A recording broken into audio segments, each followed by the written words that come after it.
The Philadelphia 76ers are falling to pieces. It's currently sitting at the bottom of the Eastern Conference at 2-11. Is there help on the way, or are they just stuck in a downward spiral? I'm Trevor Lane. This is the Basketball Bulletin. Make sure you subscribe right here to the channel. Joined today by Donnie Freeman. Donnie, how are you doing? Better than the Sixers are right now, man. This is some crazy stuff that's been going on with them so far this season. Ups and downs, like Jared McCain looking like the potential rookie of the year, but Right? controversy around them as well with the health issues and stuff. So crazy. Look at them sitting at 2-11 right now. At some point, I know we've been saying all along, well, they'll be fine. They'll get their guys healthy. Eventually, Embiid will come back. Paul George will come back. Tyrese Maxey is now out, but eventually they'll be healthy and they'll be fine. And it helps that they're in the East, which is a very, very forgiving conference. But at some point, you have to start worrying about this team. And let's look at this. Let's look at this when we look at their schedule, what they've done recently. Look, they lost to Miami, but it's not just that they lost to Miami. They lost to Miami, and I would have never, ever, Donnie, thought we would have seen this. Yep. This may be the most shocking stat in the NBA in years. Joel Embiid, 0 free throw attempts. Mr. Floppy himself, 0 free throw attempts. That tells you something is not right with Joel Embiid if he's not even getting to the free throw line once. That's absolutely insane.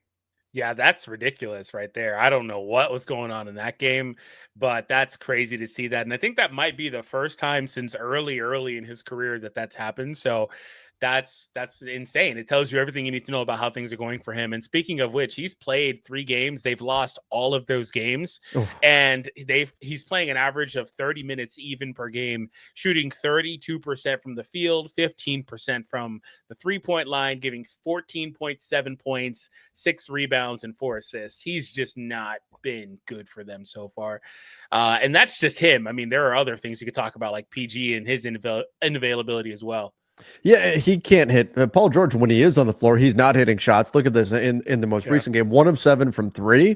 I mean, 6 boards, 5 assists, 3 steals. Those are Paul George numbers. They're right there, but the scoring not there, the shot not falling. Embiid doesn't quite look right, doesn't look like himself, and you're without Tyrese Maxey. So Kyle Lowry, who is 57 years old, he is starting right now. Jared McCain is doing things for them as a rookie, but who would have expected that the 76ers would be reliant at this stage of the season upon rookie Jared McCain to step in and save the day for him? He led the team in scoring, and he's now the favorite to win Rookie of the Year, but 20 points, 4 boards, 4 assists. Meanwhile, 11 from Joel Embiid.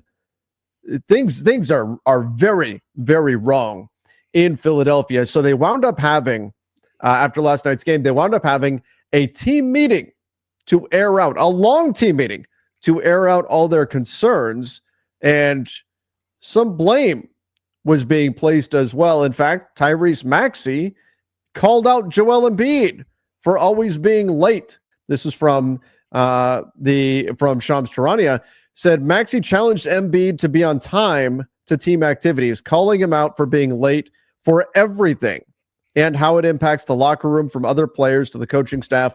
Sources briefed on the meetings told ESPN. So how big of a deal do you think that is, being Joel Embiid not showing up on time?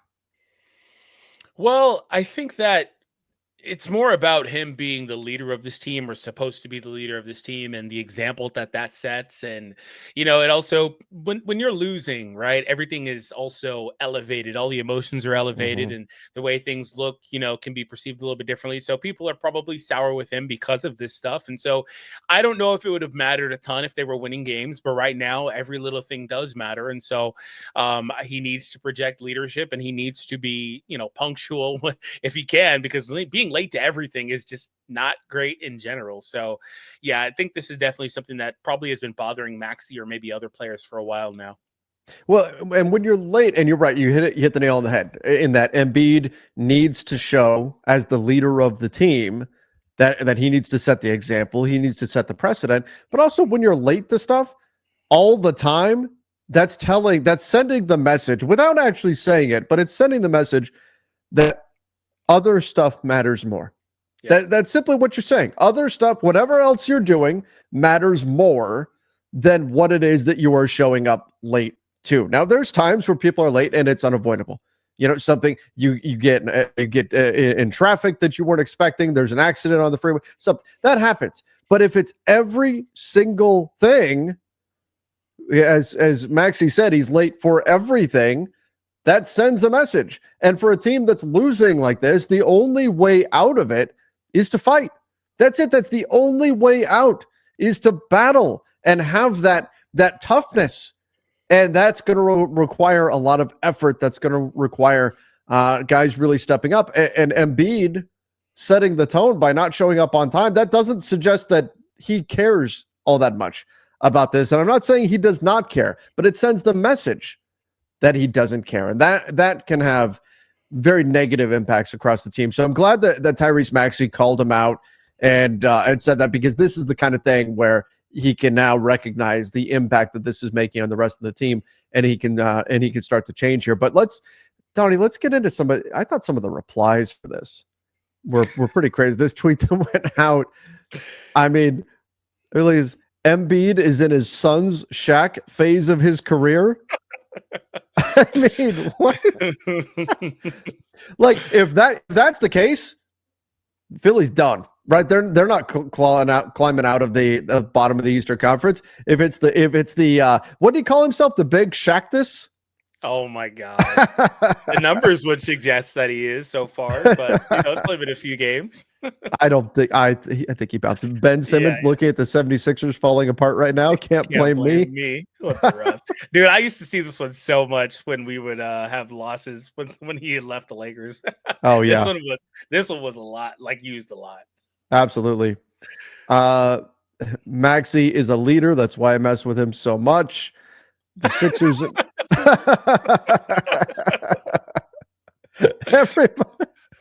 Everybody's watching, because here's the thing. Like, when you go and you very publicly put together a big three, the way the Philadelphia 76ers have, there's going to be a lot of attention. Like, this was the biggest signing of the summer. Getting Paul George, the biggest signing of the NBA offseason. So there's going to be a lot of attention. And it's just been nothing but negative for the Sixers from day one. It's been injuries. It's been the losses. It's been an extremely difficult season so far for the 76ers. And with each passing game, the more real this becomes, the more difficult it is to just dismiss it and say, well, they'll be fine when everybody's healthy. Mm-hmm. If this is the Joel Embiid that they're getting, they will not be fine. If this is the Paul George they are getting, they will not be fine. They are built to have three dominant players on their team. And right now they've got one, and he's injured. And then there's Joel Embiid and Paul George out there on the floor, not performing up to expectations. It's the East. My God, Donnie, could you imagine if they were in the West? Oh, man. It would already be game over for the 76ers if they're 2-11 at this point in the season. Yeah, the thing with the Sixers, too, is that per tankathon, they still don't even have the easiest schedule or anything remaining. They're like smack dab in the middle. They're at 17th. So they've got a pretty tough schedule remaining still relative to what you'd expect, despite being in the East, because they still have to play Boston 4 times, the Thunder twice, the Cavs twice. Like, they've got a pretty interesting schedule to come up, and they've started really slow. I expect them to rebound, but it's going to be really tough for them to do so. And they're gonna have to start sooner than later with this, because there's no way they can keep this slide going. Really, like, I don't know what the issue is here, what they're looking for, like what's happening. Excuse me, maybe they're looking for Maxi to come back, but I just don't know how this.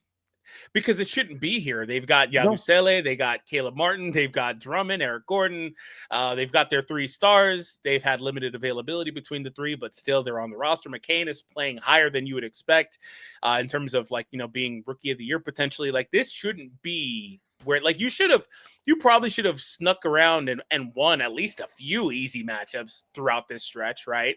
So just kind of weird that they're on a 4-game slide here as well.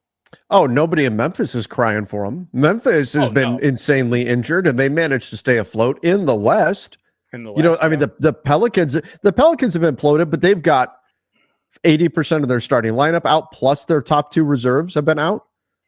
Like that's even worse than what the Sixers have been dealing with. So they're not going to get a lot of sympathy around because there's so many injuries around the NBA right now, and other teams are finding ways to get it done, and the 76ers have not. So let me finish with this, Donnie. End of the day, dust settles. 82 games have been played. Are the 76ers in the playoffs in the Eastern Conference? Yeah, man, I've got to just keep the faith alive and say yeah, because I can't imagine they keep us. This is a terrible stretch. Their last 10 games, they've won one game out of the last 10. Like Oh my gosh, I don't expect that to be the case for them. If that's the case, then they might as well actually try to just pack it up and just tank it, because they're not going to win anything this year. I don't know if they even have a pick for the record, but yeah, I've got to say that they make it top 6 seed at this point, because I just can't imagine them falling any further or staying down here. So you have them, you don't even have them play in. You have them making it right now into the playoffs still. At this point, I'm projecting 500, like even. And which that is probably is good enough for 6 in the East. Maybe better. Oh gosh, Donnie. Do they have their pick this year? I just looked. Oh no. Oh no. Guess where their pick goes? Wait a minute. Is it New Orleans? No. The Clippers? No. Who has it? OKC. Son of a Oh my gosh. Didn't they have the Bucks pick too when the Bucks were sliding or something like that? I remember some talk about that. Was one of these sliding no, games. the Pels have the Bucks pick if it's 1 through 4. Okay.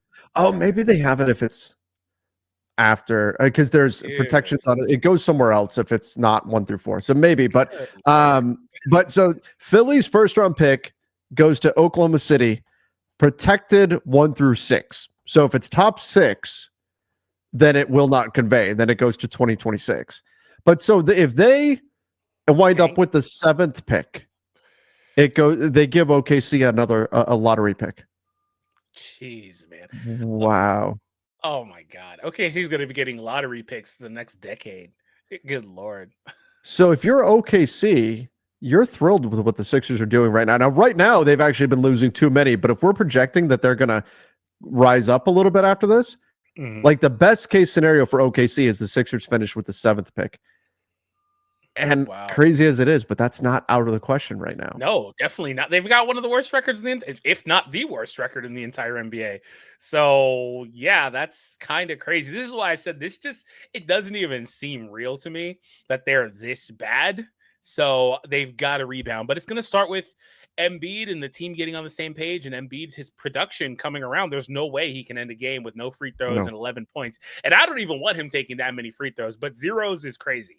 And PG is going to have to start impacting wins. They're going to need to get Maxey back and see how that looks. But I will say, like I said a couple of times, McCain's doing all that he can out there, and he looks awesome. So hopefully he's going to be a nice piece for their rotation sooner than they expected. And they should, at least on paper, be a team that's able to contend. But this is just a crazy, this East is kind of crazy. You got the Cavs at the top at 15-0. These guys at the bottom, the Knicks and the Bucks have rebounded a bit, but like this has been a crazy year for the East so far. The Magic at 3 without Banchero still, right? Like this is interesting. Yeah, the Magic took out the Suns last night. And by the way, tonight is the big Cavs Celtics showdown. Oh, so that's going to be an exciting one. We'll see if the Cavs remain unbeaten or if the Celtics. I mean, this is a big game in terms of two teams that seem to be on a collision course for the playoffs right now. Yeah, they play against each other tonight. It's going to be a home game for the Celtics. Remember, these are NBA Cup games, so that'll be an exciting one to check out. Except for that Celtics floor, it's not good. It's not good. All right, but everybody let us know in the comment section, what do you think of the Sixers? Are they going to finish in the playoffs in the Eastern Conference? I'm going to throw my prediction to play in now for the 76ers. I think that's where they're going to wind up, is the play in, because I don't trust that they're going to be healthy moving forward either, but I do think they'll be good enough to rise up out of the cellar here. But let us know your thoughts in the comments down below. Don't forget to subscribe and go check out our latest video on the trade market and a big surprise coming from the Brooklyn Nets.